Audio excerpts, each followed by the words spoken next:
Hi, this is Ryan Atkins with Sims Investment Management. We're here for another edition of Teaching Tuesdays.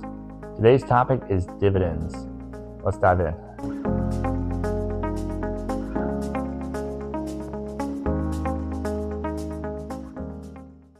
One of the most commonly used terms that many understand as a benefit of owning shares in great companies is the payment of dividends. So dividends are the percentage of a company's earnings that it's paid out to shareholders as their share of the profits. Dividends are typically paid in cash on a quarterly basis, with the amount decided by the board of directors based on the company's most recent earnings.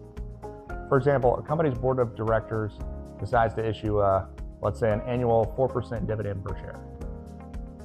Let's say the company shares are worth $100. That would mean the dividend is $4. Since the dividend is paid out quarterly, each distribution at the end of each quarter would be about $1 per share. So a key aspect that investors really appreciate about dividends is the flexibility that comes with them. Since they're paid usually in cash, investors can choose to either reinvest the money or they can withdraw it for other purposes. So you may be wondering, okay, well, that sounds great for me as an investor, but what's the catch? Why would companies do this? Why would they just send me more of their profits each quarter? So that's a great question, but the companies do have incentives to do this. So when we purchase shares of a company, the company then is able to use that money to expand its business. The company wants to reward these investors, and paying out a quarterly dividend is one way to accomplish this. It also helps just the way that the public views a company.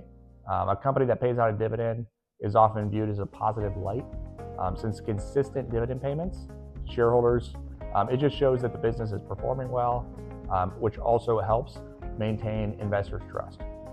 So larger established companies with consistent profits are often the best dividend payers. Some well-known dividend payers that I'm sure you're familiar with are companies like Home Depot, Procter & Gamble, McDonald's, and Coca-Cola. They've been around a long time. They consistently send profits back to their investors, and it's been a mutually beneficial relationship. There's also some companies that do not pay dividends. Instead, they would retain their earnings so that they can invest this money back into the company. They think, hey, we're going to be able to grow this company at a higher rate if we reinvest this back into our company for things in like research and development. This could be like a young, fast-growing company, such as those in the technology space. If they're in early stages of development, they're putting their extra cash towards their research, development, expanding the business, rather than just paying out these dividends to shareholders. There isn't really a right or wrong way to run your business when it comes to paying dividends. Each business wants to maximize the value for shareholders, and there's a variety of strategies of how to best do this. And that includes, for some, the paying out of quarterly dividends. I hope this overview of dividends has been helpful.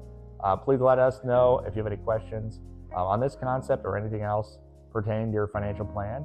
And we'd love to talk about how the power of dividends can work in your favor to help you reach your financial goals. Well, we'll see you on the next edition of Teaching Tuesdays.